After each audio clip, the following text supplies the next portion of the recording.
बिस्मिल्लाहिर्रहमानिर्रहीम। अस्सलाम वालेकुम। मेरा नाम डॉक्टर ज़ीशान अहमद रज़ा है और मैं एक एंड्रोलॉजिस्ट हूँ। अपने चैनल की वसातत से एक और वीडियो के साथ मैं आपकी खिदमत में हाजिर हूँ। आज की वीडियो का मौजू मर्दाना बांझपन की तशख़ीस और डॉपलर अल्ट्रासाउंड की अहमियत है। जैसे कि मैं आपको पहले बता चुका हूँ कि बांझपन की तशख़ीस में अल्ट्रासाउंड एक इनकलाब बर्पा कर चुका है। अल्ट्रासाउंड मर्दाना बांझपन की तशख़ीस में एक बैक बोन की हैसियत, जिसे कमर की हड्डी कहते हैं, उसकी हैसियत रखता है। मर्दाना बांझपन के लिए जो डॉपलर अल्ट्रासाउंड हम करते हैं उसको हम कहते हैं स्क्रोटल कलर डॉपलर अल्ट्रासाउंड। तकरीबन हर मरीज जो मर्दाना बांझपन के साथ आपके पास आता है क्लिनिक में, उसके लिए ये करवाना बहुत ज़रूरी है, मैंडेटरी है। अब इसको किया कैसे जाता है? इसमें गोली के जो मुख्तलिफ पैरामीटर्स हैं, मुख्तलिफ पैमाइशें हैं, गोली को चेक करने के मुख्तलिफ तरीके हैं, जिनका मैं आपको इस वीडियो में बाद में तफसीलात बताऊंगा। इनको सबसे पहले मरीज को लिटा के चेक किया जाता है। उसके बाद यही चीज़ें मरीज को खड़ा करके चेक की जाती हैं, यानी स्टैंडिंग पोजीशन में। लाइंग और स्टैंडिंग दोनों पोजीशन में तफसील से ही अल्ट्रासाउंड किया जाता है। अब ये अल्ट्रासाउंड मुकम्मल प्राइवेसी में होता है, जैसे कि हर प्रोसीजर के लिए ज़रूरी है, और ये गोली के टेस्टीज के हर पार्ट को अलग अलग करके दिखाता है और उसके अंदर होने वाली किसी भी बीमारी की प्रॉपर तौर पे स्क्रीन पे निशानदेही करता है। ये 4 से 5 चीज़ें जिसको इस डॉपलर अल्ट्रासाउंड की मदद से हम देख सकते हैं, उसमें जो सबसे पहली चीज़ आती है उसको हम कहते हैं टेस्टिकुलर वॉल्यूम, यानी गोली का साइज। अब ये गोली का साइज किताबों में तो 18 ml से ऊपर लिखा हुआ है, 15 से 18 ml इसकी रेंज होती है, लेकिन इसमें बहुत सारी वेरिएशन है, बहुत सी वेरिएशन है मुख्तलिफ लोगों की। जिस तरह किसी का हाथ बड़े होते हैं, किसी की फेस बड़ा है, किसी का नोज बड़ा है, किसी के कान बड़े हैं, किसी के पाँव बड़े हैं, इसी तरीके से गोली के साइज में भी बहुत वेरिएशन है, बहुत वैरायटी है। किसी की गोली बहुत बड़ी होती है, किसी की गोलियां बहुत छोटी होती हैं। अब इसमें क्लिनिकल असेसमेंट के हिसाब से, तिब्बी मुआयने के हिसाब से और सारे टेस्टों को मिला के आपने फैसला करना होता है कि इस गोली का साइज ठीक है या साइज कम है। यानी मैंने बहुत सारे पेशेंट्स देखे हैं जिनमें 18 ml तक गोलियों का साइज है, लेकिन किसी बीमारी की वजह से जरासीम पैदा नहीं हो रहे। जरासीम पैदा करने की सलाहियत वो इतनी अच्छे साइज की गोली खो चुकी है।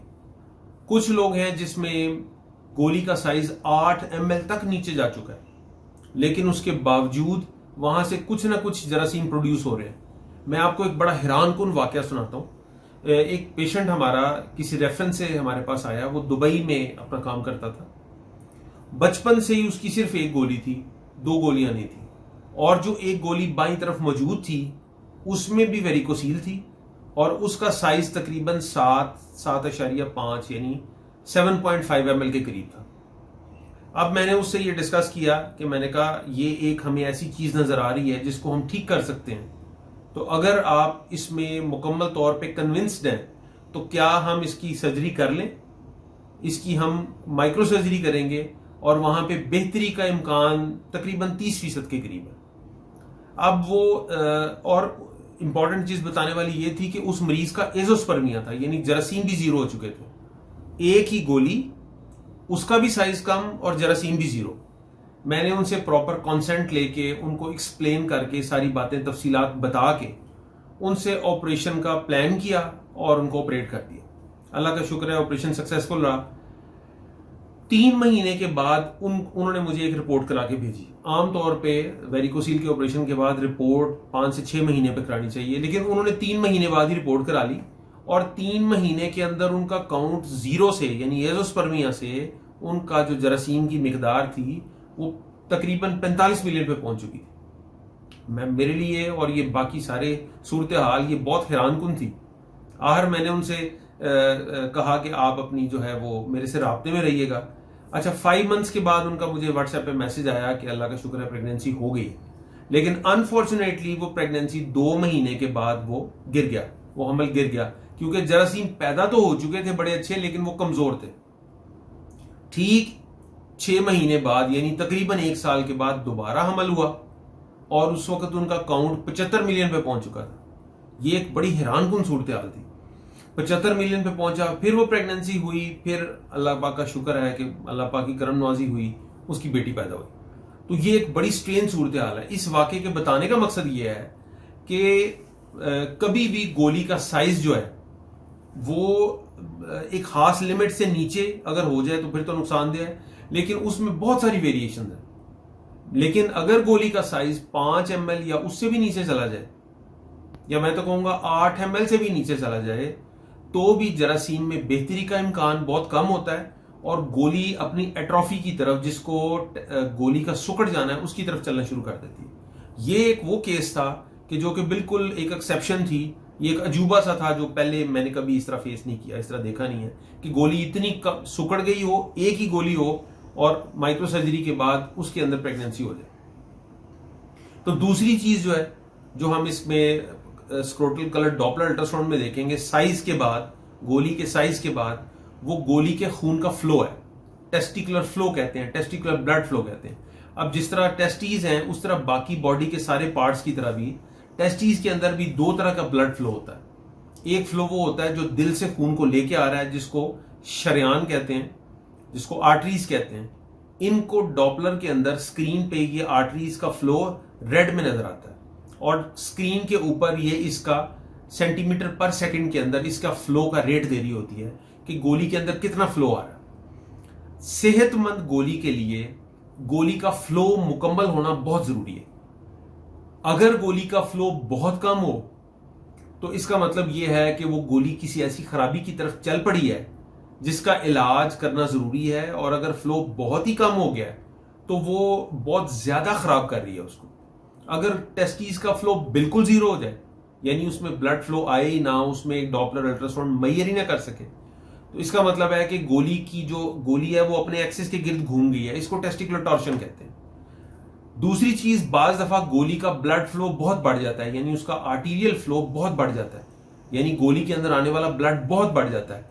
डॉपलर में ये चीज ये बताती है कि इस गोली के अंदर या तो सूजन या इन्फेक्शन है। ये 2 चीजें बताती है जब डॉपलर के अंदर गोली का आर्टीरियल फ्लो बढ़ जाए। अब हम दूसरी तरफ आए तो दूसरा तरफ फ्लो है जो उसको कहते हैं वीनस फ्लो। वो है जो ब्लड वापस दिल की तरफ जा रहा है वरीदों के थ्रू, जिनको वेन्स कहते हैं, और इन्हीं की डायलेटेशन जो है उसको वेरिकोसील कहते हैं। तो ये उस फ्लो को ब्लू कलर में दिखाती है स्क्रीन के ऊपर। तो जो आर्टीरियल फ्लो है वो रेड आता है, जो वीनस फ्लो है वो ब्लू आता है। तो इसी तरह से इसके अंदर हम गोलियों की जो वेन्स का डायामीटर है, जो उनका साइज है, वो हम मेजर कर सकते हैं। और इसी तरह से अगर गोली फूली हो एक खास हद से ज्यादा तो उसको हम वेरिकोसील लेबल कर देते हैं। ये वेरिकोसील के तीनों ग्रेड्स को बताती है, उनका साइज बताती है। अब ग्रेड 3 अगर हम रिवाइज कर लें, मैं पहली वीडियोस में बड़ी तफसील से बता चुका हूं। ग्रेड 3 वो वेरिकोसील है जो आपको गोली के मुआयने के दरमियान इन आंखों से नजर आती है, और दूसरा जब आप उसको हाथ से पैल्पेट करें तो वो फूली हुई वेन्स, वो गुच्छा वेन्स का आपको फील भी होता है। और तीसरी चीज जो है वो जाहिर है इतनी बड़ी वेन्स हैं तो अल्ट्रासाउंड में भी नजर आती हैं। इसको ग्रेड 3 वेरिकोसील कहते हैं। ग्रेड 2 वेरिकोसील में ये होता है कि वो आंखों से नजर नहीं आती, लेकिन हाथ लगाने से, फील करने से, एग्जामिन करने से नजर आती है, से महसूस होती है, और डॉपलर अल्ट्रासाउंड में आप उसको देख सकते हैं। इसको ग्रेड 2 वेरिकोसील कहते हैं। ग्रेड 1 वेरिकोसील ना तो हाथ लगाने से महसूस होती है, ना आंख से नजर आती है, वो सिर्फ और सिर्फ डॉपलर अल्ट्रासाउंड ही से मेजर हो सकती है। और कुछ केसेस में ग्रेड 1 वेरिकोसील भी बहुत सिग्निफिकेंट है और उसकी माइक्रो सर्जरी उस मरीज का जो एक बाप बनने में काफी फैसिलिटेट करती है। तो इसकी ग्रेडिंग सिस्टम जो है उसके लिए भी डॉपलर अल्ट्रासाउंड इंतहाई जरूरी है। अब आप ये देखें कि वेरिकोसील की डायग्नोसिस मर्दाना बांझपन की तशखीस में बहुत ही ज्यादा इसलिए इंपॉर्टेंट है कि जितने भी मरीज आपके पास मर्दाना बांझपन के साथ आते हैं उनमें 30 से 40% लोगों में वेरिकोसील होती है। तो ये बहुत इंपॉर्टेंट, बहुत ही इंपॉर्टेंट डायग्नोसिस है। और बाकी वेरिकोसील के 2.3 mm से अगर बढ़ जाए तो वो वेरिकोसील का मतलब ये होता है कि भाई ये सिग्निफिकेंट है, ये इंपॉर्टेंट है, इसको ट्रीट करना चाहिए। अब जो इससे अगली थर्ड फ्लो आती है वो ये कि इन्हीं वेन्स के अंदर ब्लड का फ्लो स्लगिश होता है, स्लो होता है, उनका वापसी दिल की तरफ बहुत स्लो हो जाती है। और अगर मरीज से कहें कि खांसी करे या पेट में हवा भरे तो वो ब्लड का फ्लो जो दिल की तरफ जा रहा है वो वापस आने लग जाता है। इसको फ्लो रिवर्सल कहते हैं। ये फ्लो रिवर्सल भी बहुत इंपॉर्टेंट है उस सिग्निफिकेंट, उस अहम वेरिकोसील को बताने के लिए कि अब इसकी जरूरत है कि इसकी माइक्रोसर्जरी कर दी जाए, और ये सिग्निफिकेंट है। तो ग्रेड 1, 2, 3 और इसके फ्लो का रिवर्सल और खून के फ्लो की मूवमेंट्स सारी डॉपलर से पता लगती है। और लास्ट पे जो कि वो ये है कि ये पानी की एक झिल्ली के अंदर गोली के इर्द गिर्द पानी इकट्ठा हो जाता है। वो सूजन का पानी भी हो सकता है, वो लिम्फेटिक्स का पानी भी हो सकता है। इस कंडीशन को हाइड्रोसील कहते हैं।